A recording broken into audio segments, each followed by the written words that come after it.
ध्वनि संबंधी 10वीं विधि। कानों को दबाकर और गुदा को सिकोड़कर बंद करो और ध्वनि में प्रवेश करो। हम अपने शरीर से भी परिचित नहीं हैं। हम नहीं जानते कि शरीर कैसे काम करता है और उसका ताव क्या है, ढंग क्या है, मार्ग क्या है। लेकिन अगर तुम निरीक्षण करो तो आसानी से उसे जान सकते हो। अगर तुम अपने कानों को बंद कर लो और गुदा को ऊपर की ओर सिकोड़ो तो तुम्हारे लिए सब कुछ ठहर जाएगा। ऐसा लगेगा कि सारा संसार रुक गया, ठहर गया है। गतिविधियां ही नहीं, तुम्हें लगेगा कि समय भी ठहर गया है। जब तुम गुदा को ऊपर खींचकर सिकोड़ लेते हो, क्या होता है ऐसा? अगर दोनों कान बंद कर लिए जाएं, तो बंद कानों से तुम अपने भीतर एक ध्वनि सुनोगे। लेकिन अगर गुदा को ऊपर खींचकर नहीं सिकोड़ा जाए, तो वह ध्वनि गुदा मार्ग से बाहर निकल जाती है। वह ध्वनि बहुत सूक्ष्म है। अगर गुदा को ऊपर खींचकर सिकोड़ लिया जाए और कानों को बंद कर लिया जाए, तो तुम्हारे भीतर एक ध्वनि का स्तंभ निर्मित होगा और वह ध्वनि मौन की ध्वनि होगी। वह नकारात्मक ध्वनि है। जब सब ध्वनियां समाप्त हो जाती हैं, तब तुम्हें मौन की ध्वनि या निर्ध्वनि का एहसास होता है। लेकिन वह निर्ध्वनि गुदा से बाहर निकल जाती है। इसीलिए कानों को बंद करो और गुदा को सिकोड़ लो। तब तुम दोनों ओर से बंद हो जाते हो। तुम्हारा शरीर भी बंद हो जाता है और ध्वनि से भर जाता है। ध्वनि से भरने का यह भाव गहन संतोष को जन्म देता है। इस संबंध में बहुत सी चीजें समझने जैसी हैं और तभी तुम उसे समझ सकोगे जो घटित होता है। हम अपने शरीर से परिचित नहीं हैं। साधक के लिए यह एक बुनियादी समस्या है और समाज शरीर से परिचय के विरोध में है, क्योंकि समाज शरीर से भयभीत है। हम हर एक बच्चे को शरीर से अपरिचित रहने की शिक्षा देते हैं। हम उसे संवेदन शून्य बना देते हैं। हम बच्चे के मन और शरीर के बीच एक दूरी पैदा कर देते हैं ताकि वह अपने शरीर से ठीक से परिचित न हो जाए, क्योंकि शरीर बोध समाज के लिए समस्या पैदा करेगा। इसमें बहुत सी चीजें निहित है। अगर बच्चा शरीर से परिचित है, तो वह देर अबेर काम या सेक्स से भी परिचित हो जाएगा। अगर वह शरीर से बहुत ज्यादा परिचित हो जाएगा, तो वह अपना कामुक और इंद्रियोन्मुख अनुभव करेगा। इसीलिए हमें उसकी जड़ को ही काट देना है। हम बच्चे को उसके शरीर के प्रति जड़ और संवेदन शून्य बना देते हैं ताकि उसे उसका एहसास न हो। तुम्हें तुम्हारे शरीर का एहसास ही नहीं होता। हाँ, जब किसी उपद्रव में पड़ता है तो ही उसका एहसास होता है। तुम्हारे सिर में दर्द होता है तो तुम्हें सिर का पता चलता है। जब पाँव में कांटा गड़ता है तो पाँव का पता चलता है। और जब शरीर में दर्द होता है तो तुम जानते हो कि मेरा शरीर भी है। जब शरीर रुग्ण होता है तो ही उसका पता चलता है, लेकिन वह भी शीघ्र नहीं। तुम्हें अपने रोगों का पता भी तुरंत नहीं चलता। कुछ समय बीतने पर ही पता चलता है। जब रोग तुम्हारी चेतना के द्वार पर बार बार दस्तक देता है, जब पता चलता है। यही कारण है कि कोई भी व्यक्ति समय रहते डॉक्टर के पास नहीं पहुंचता। वह देर करके पहुंचता है, जब रोग गहन हो चुका होता है और वह आपकी बहुत हानि कर चुका होता है। इसीलिए समस्याएं पैदा होती हैं, विशेषकर तंत्र के लिए। तंत्र गहन संवेदनशीलता और शरीर के बोध में भरोसा करता है। तुम अपने काम में लगे हो और तुम्हारा शरीर बहुत कुछ कर रहा है, जिसका तुम्हें कोई बोध नहीं है। अब तो शरीर की भाषा पर बहुत काम हो रहा है।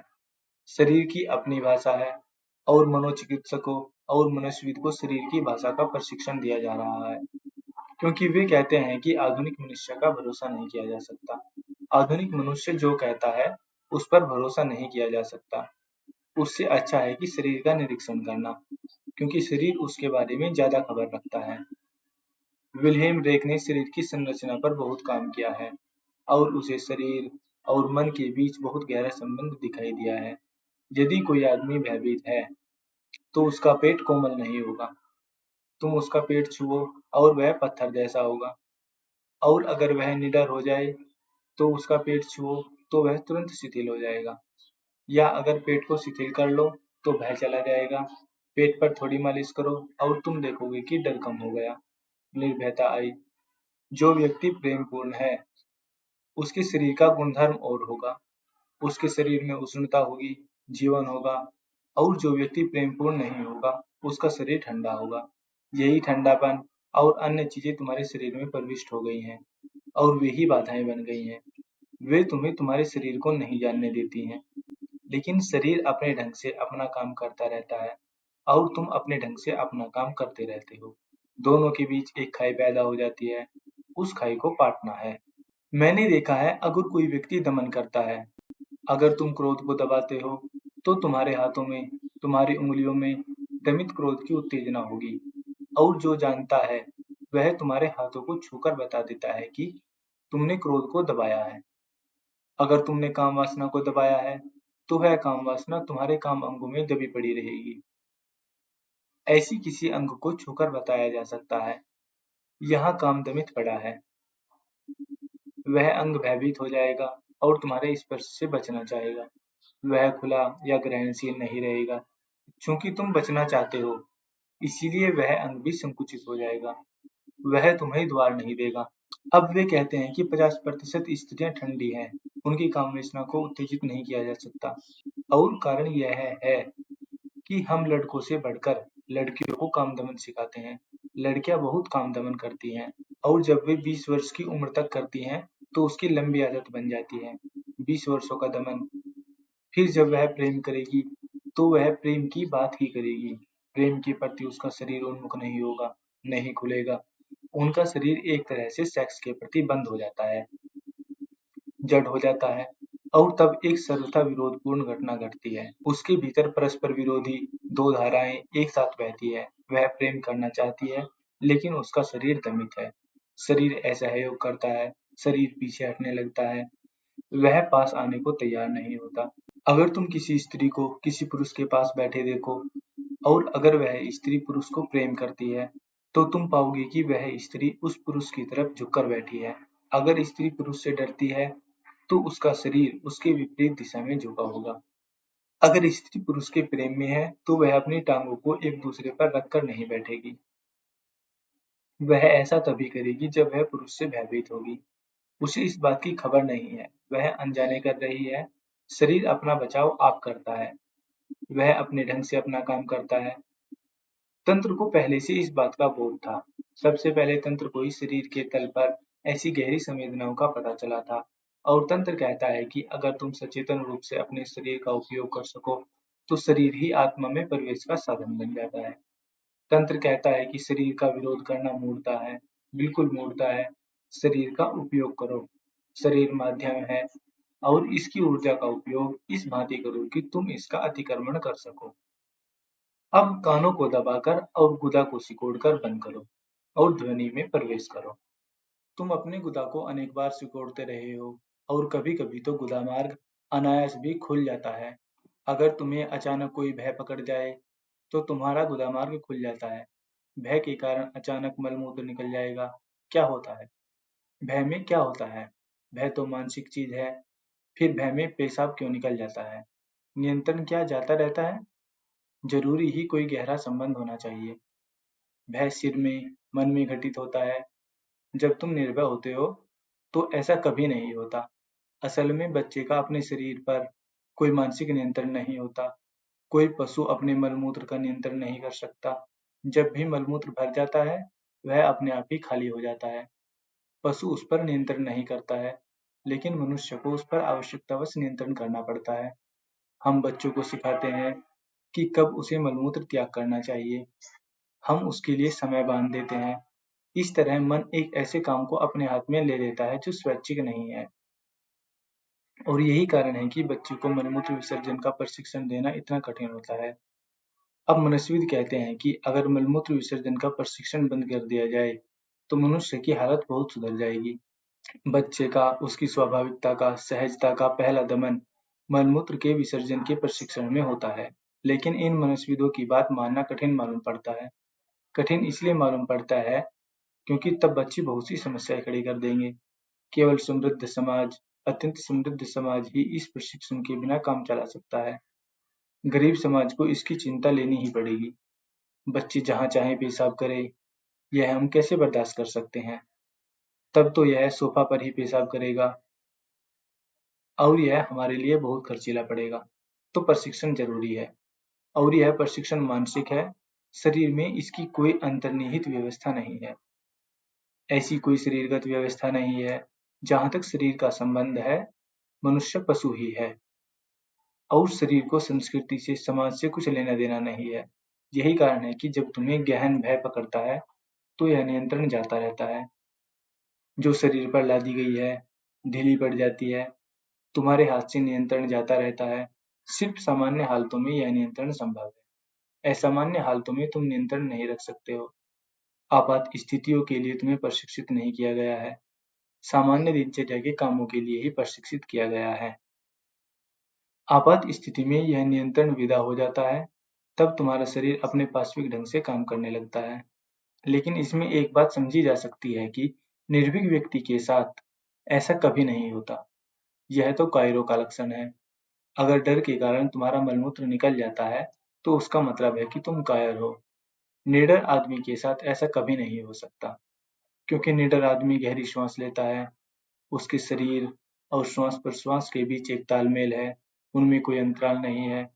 कायर व्यक्ति के शरीर और श्वास-प्रश्वास के बीच एक अंतराल होता है और इस अंतराल के कारण वह सदा मलमूत्र से भरा होता है। इसीलिए जब आपात स्थिति पैदा होती है तो उसका मलमूत्र बाहर निकल जाता है। और इसका एक प्राकृतिक कारण यह है कि मलमूत्र निकलने से कायर हल्का हो जाता है और वह आसानी से भाग सकता है, बच सकता है, बोझिल पेट बाधा बन सकता है। इसीलिए कायर के लिए मलमूत्र का निकालना सहयोगी होता है। मैं यह क्या बात कह रहा हूँ? मैं यह इसलिए कह रहा हूँ क्योंकि तुम्हें अपने मन और पेट की प्रक्रियाओं से परिचित होना चाहिए। मन और पेट में गहरा अंतर संबंध है। मनुष्यविद कहते हैं कि तुम्हारे 50 से 90% सपने पेट की प्रक्रियाओं के कारण घटते हैं। अगर तुमने ठूस-ठूस कर खाया है, तो तुम दुःख स्वप्न देखे बिना नहीं रह सकते। ये दुःख स्वप्न मन से नहीं, पेट से आते हैं। बहुत से सपने बाहरी आयोजन के द्वारा पैदा किए जा सकते हैं। अगर तुम नींद में हो और तुम्हारे हाथों को मोड़कर सीने पर रख दिया जाए, तो तुम तुरंत दुःख स्वप्न देखने लगोगे। अगर तुम्हारी छाती पर सिर्फ एक तकिया रख दिया जाए, तो तुम सपना देखोगे कि कोई राक्षस तुम्हारी छाती पर बैठा है और तुम्हें मार डालने पर उतारू है। यह विचारणीय है कि एक छोटे से तकिए का भार इतना ज़्यादा क्यों हो जाता है? यदि तुम जागे हुए हो, तो तकिया कोई भार नहीं है। तुम्हें एक भार नहीं महसूस होता। लेकिन क्या बात है कि नींद में छाती पर रखा गया एक छोटा-सा तकिया भी चट्टान की तरह भारी मालूम पड़ता है। इतना भार क्यों मालूम पड़ता है? कारण यह है कि जब तुम जागे हुए हो, तो तुम्हारे शरीर और मन के बीच तालमेल नहीं रहता। उनमें एक अंतराल रहता है। तब तुम शरीर और उसकी संवेदनशीलता को महसूस नहीं कर सकते। नींद में नियंत्रण, संस्कृति, संस्कार सब विसर्जित हो जाते हैं और तुम फिर से बच्चे हो जाते हो और तुम्हारा सारा शरीर संवेदनशील हो जाता है। उसी संवेदनशीलता के कारण एक छोटा-सा तकिया भी चट्टान जैसा भारी मालूम पड़ता है। संवेदनशीलता के कारण भार अतिशय हो जाता है, अनंत गुना हो जाता है। तो मन और शरीर की प्रक्रियाएँ आपस में बहुत जुड़ी हैं और यदि तुम्हें इसकी जानकारी हो तो तुम इसका उपयोग कर सकते हो। गुदा को बंद करने से, ऊपर खींचने से, सिकोड़ने से शरीर में ऐसी स्थिति बनती है, जिसमें ध्वनि सुनी जा सकती है। तुम्हें अपने शरीर के बंद घेरे में, मौन में, ध्वनि सा स्तंभ अनुभव होगा। कानों को बंद कर लो और गुदा को ऊपर की ओर सिकोड़ लो और फिर अपने आप जो भी हो रहा हो उसके साथ रहो। कान और गुदा को बंद करने से जो रिक्त स्थिति बनी है, उसके साथ बस रहो। ध्वनि तुम्हारे कानों के मार्ग से या गुदा के मार्ग से बाहर जाती है। उसके बाहर जाने के ये ही 2 मार्ग हैं। इसीलिए अगर उनका बाहर जाना न हो, तो तुम उसे आसानी से महसूस कर सकते हो। और इस आंतरिक ध्वनि को अनुभव करने से क्या होता है?